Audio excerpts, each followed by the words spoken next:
warahmatullahi wabarakatuh. Perkenalkan, nama saya Sri Wahyuni dengan NIM 22030427. Di sini saya akan membuat video mengenai resume mata kuliah Manajemen Teknologi dan Informasi dengan dosen pengampu Bapak Iqbal Ahmad SEMM. Beberapa materi tersebut diantaranya yang pertama yaitu materi telekomunikasi, yang kedua yaitu materi internet, intranet, dan extranet, yang ketiga yaitu materi sistem manajemen fungsional, yang keempat yaitu materi e-commerce, yang kelima yaitu materi supply chain management, yang keenam yaitu materi artificial intelligence atau AI, dan yang terakhir yaitu materi HAKI atau hak kekayaan atas intelektual.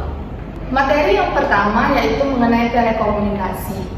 Telekomunikasi berasal dari dua kata. Yang pertama yaitu tele yang artinya jauh dan komunikasi yang artinya hubungan atau pertukaran informasi. Jadi, telekomunikasi adalah penyampaian informasi atau hubungan antara satu tempat dengan tempat lainnya menggunakan peralatan khusus atau disebut dengan peralatan elektronik. Dua sistem telekomunikasi. Yang pertama, pengirim informasi, yang kedua, penerima informasi. Selanjutnya yaitu tiga fungsi telekomunikasi.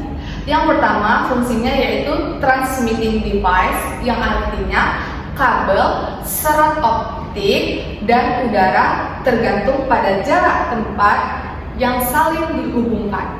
Yang kedua yaitu fungsinya connecting device, berfungsi sebagai menghubungkan perangkat dengan perangkat lainnya yang mereka inginkan. Yang ketiga yaitu terminal. Terminal ini merupakan perangkat media komunikasi yang mengubah sinyal menjadi informasi asli. Selanjutnya, media komunikasi. Media komunikasi merupakan alat untuk memproduksikan, mereproduksikan, dan mendistribusikan serta menyebarkan dan menyampaikan informasi.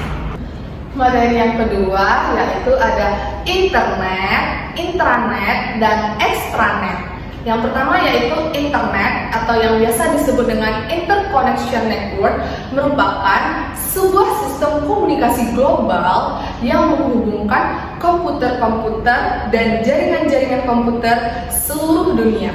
Fungsi internet merupakan alat komunikasi bagi manusia yang berada di belahan dunia. Selanjutnya ada namanya intranet. Intranet adalah sebuah jaringan yang bersifat privat atau tertutup. Biasanya digunakan untuk organisasi atau perusahaan untuk menjaga data-datanya agar aman. Fungsinya apa? Fungsinya untuk memudahkan pekerjaan manusia. Yang terakhir ada namanya extranet. Extranet ini merupakan jaringan internet yang ingin perusahaan ekspos informasinya yang mereka miliki ke jaringan luar. Fungsinya apa? Fungsinya sebagai pertukaran data dalam bentuk skala besar. Materi yang ketiga yaitu mengenai sistem informasi fungsional. Karakteristik sistem informasi fungsional ini bersifat manajerial, mendukung operasi dengan mengelola transaksi dan menyediakan laporan-laporan yang dibutuhkan pihak-pihak yang berkepentingan. Sistem pemrosesan transaksi adalah bagian dari sistem informasi dan mencatat transaksi rutin harian. Contohnya apa? Contohnya yaitu penggajian karyawan, pengiriman barang, dan lain-lain. Tujuannya untuk apa? Tujuannya yaitu sebagai pemberian timbal balik segala jenis pertanyaan dan menelusuri kembali jalur-jalur transaksi. Selanjutnya ada namanya Customer Relationship Management.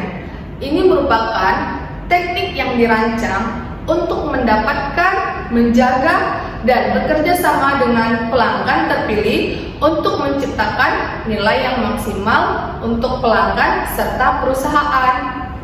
Selanjutnya yaitu materi ketiga mengenai e-commerce.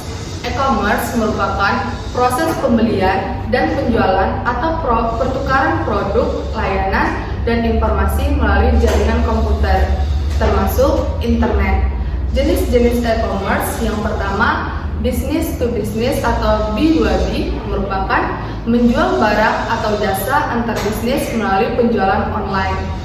Yang kedua yaitu business to customer atau B2C merupakan transaksi antara perusahaan yang menjual produk atau layanan pelanggan atau individu yang menjadi pengguna akhir produk.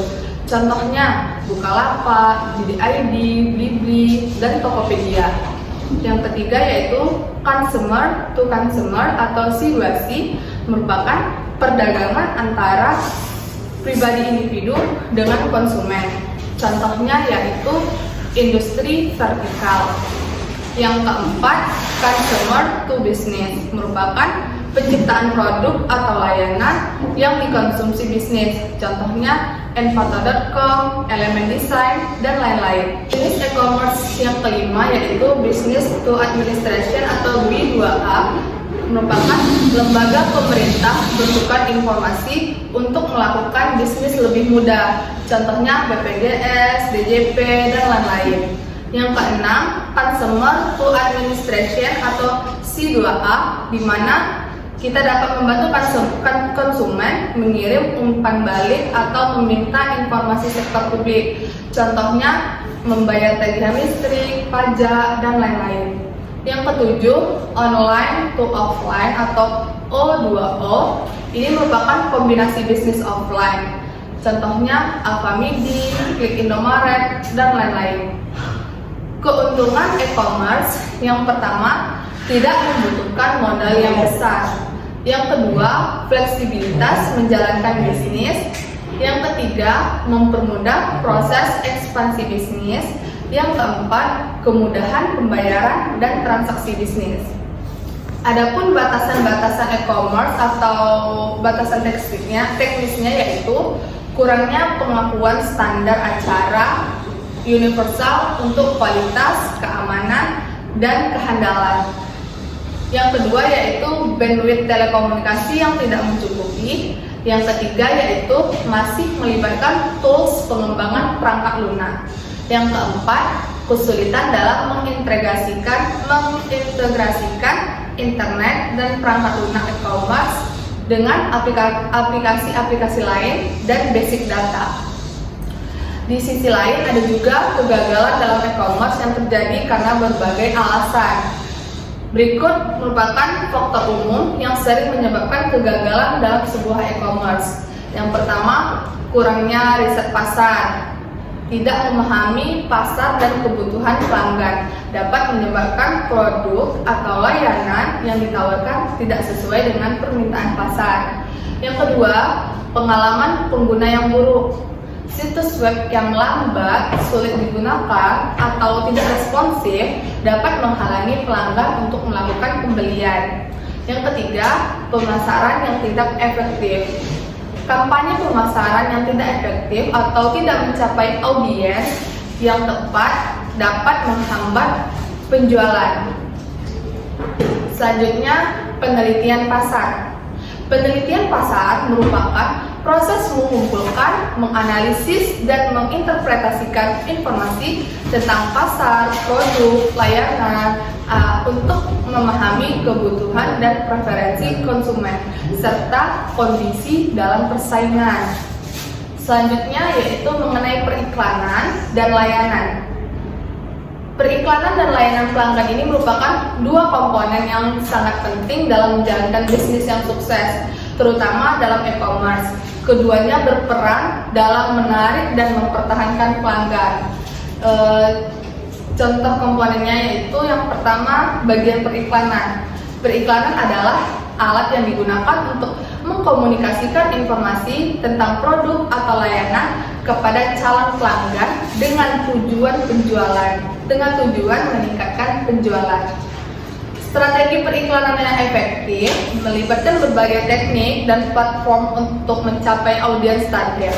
Beberapa metode periklanan yang umum digunakan meliputi iklan digital, meliputi iklan di media sosial, mesin pencari atau Google Ads, banner display, dan video online atau YouTube. Iklan digital memungkinkan penargetan yang tepat berdasarkan demografi, minat, dan perilaku pengguna. Yang kedua yaitu pemasaran konten, menciptakan dan membagikan konten yang bernilai untuk menarik dan melibatkan audiens. Contohnya termasuk blog, video, infografis, dan e-book. Selanjutnya mengenai layanan pelanggan. Layanan pelanggan ini merupakan proses membantu dan mendukung pelanggan sebelum, selama, dan setelah mereka melakukan pembelian. Layanan pelanggan yang baik dapat meningkatkan kepuasan pelanggan, membangun loyalitas, dan menghasilkan ulasan positif serta referensi. Komponen layanan pelanggan yang efektif yaitu yang pertama, respon yang cepat pelanggan, mengharapkan tanggapan cepat terhadap pertanyaan dan masalah mereka. Gunakan komunikasi yang mudah diakses seperti live chat, email, dan berbagai media sosial. Yang kedua, pelatihan tim. Pastikan tim layanan pelanggan terlatih dengan baik dan memiliki pengetahuan yang cukup tentang produk atau layanan yang ditawarkan. Yang ketiga, ketersediaan 24/7. Jika memungkinkan, sediakan dukungan 24/7 untuk memenuhi kebutuhan pelanggan di berbagai zona waktu. Selanjutnya yaitu materi mengenai supply chain management. Supply chain management ini merupakan serangkaian kegiatan yang meliputi perencanaan, pengelolaan, dan aktivasi produk. Dari setiap kegiatan yang telah dijalankan, tentu saja menggunakan strategi biaya yang berbasis efisien, terkontrol, dan mampu meningkatkan keuntungan. Jenis-jenis supply chain management yaitu ada rantai pasokan, hulu, atau upstream supply chain. Yang kedua yaitu manajemen internal rantai pasokan atau internal supply chain management. Dan yang ketiga yaitu segmen rantai pasokan hilir atau downstream supply chain segment. Selanjutnya yaitu permasalahan supply chain management. Yang pertama, ketidakpastian dalam menyusun forecasting. Yang kedua, pengelolaan logistik yang tidak efisien dan supplier relationship management. Selanjutnya yaitu materi artificial intelligence atau AI. Ini merupakan teknologi yang memungkinkan komputer dan mesin untuk mensimulasikan kecerdasan manusia dan kemampuan memecahkan masalah. Expert system merupakan sistem yang berusaha mengadopsi pengetahuan manusia ke komputer agar komputer dapat menyelesaikan masalah seperti yang biasa dilakukan oleh para ahli. Sistem intelijensi mesin berteknologi canggih yang memahami dan menanggapi dunia di sekitarnya. Sistem cerdas dapat memiliki banyak bentuk, mulai dari penyedot debu otomatis seperti rombak hingga program pengenalan wajah hingga saran belanja yang dipersonalisasi dari Amazon. Materi terakhir yaitu mengenai hak atas kekayaan intelektual. Ini merupakan sebagai hak untuk memperoleh perlindungan secara hukum atas hak kekayaan intelektual sesuai dengan peraturan perundang-undangan di bidang HKI seperti Undang-Undang Hak Cipta, Hak Paten, Desain Industri, Rahasia Dagang, Varietas Tanaman, Sirkuit Terpadu, dan Merek serta telah disahkan oleh ITB. Manfaat HAKI yang pertama untuk melindungi dan mendorong pengembangan dan distribusi produk baru serta penyediaan pelayanan baru berdasarkan penciptaan dan eksploitasi penemuan. Merek dagang, desain, konten kreatif, atau aset tak berwujud lainnya. Adapun sejarah perkembangan dari HAKI yaitu melalui secara historisnya, yaitu peraturan perundang-undangan di bidang HKI di Indonesia telah ada sejak tahun 1840-an. Pemerintah kolonial Belanda memperkenalkan Undang-Undang pertama Perlindungan HKI pada tahun 1844. Selanjutnya, pemerintah Belanda mengundangkan Undang-Undang Merek pada tahun 1885. Di antaranya yaitu ada Undang-Undang Paten yaitu pada tahun 1910 dan Undang-Undang Hak Cipta pada tahun 1912. Kesimpulan dari 7 materi tadi, yang pertama yaitu sistem telekomunikasi memfasilitasi pertukaran informasi jarak jauh. Internet menghubungkan global melalui komputer dan perangkat. Sistem informasi mendukung operasi perusahaan dengan mengelola data. E-commerce memfasilitasi transaksi online dengan jenis seperti B2B dan B2C. Supply chain management mengoptimalkan perencanaan dan aktivasi produk. Artificial Intelligence atau AI memungkinkan komputer meniru kecerdasan manusia. Dan yang terakhir, hak kekayaan intelektual atau HAKI melindungi inovasi dan karya intelektual untuk mendorong pengembangan produk baru. Baiklah, sekian paparan materi yang dapat saya sampaikan. Semoga bermanfaat bagi para penonton. Jangan lupa like dan subscribe. See you!